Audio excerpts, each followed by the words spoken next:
Today I'm going to show you how you can make this kind of transparent text effect inside Canva, and this will be very quick and easy tutorial. So start. So first of all, you need to create a blank document like this. So in my case, I'm going to change it to red color. Then I'm going to go to elements, then import the photo that you want to use. You can choose any photo or maybe import from the outside. For example, I'm going to use the same image that I just used.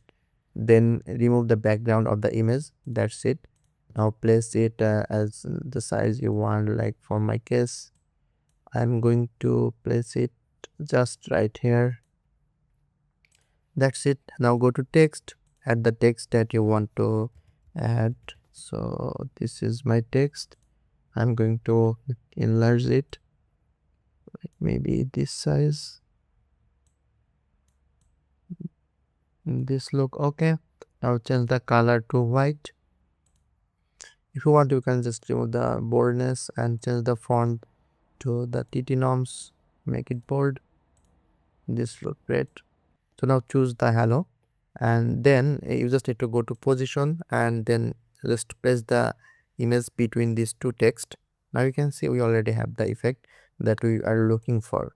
Now if you want to change the thickness of the text, you can just select it, or maybe just go to position, select the text, go to effects, and you can change the thickness from here.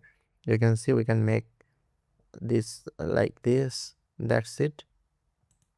So this is the way how you can make this kind of transparent text effect inside Canva.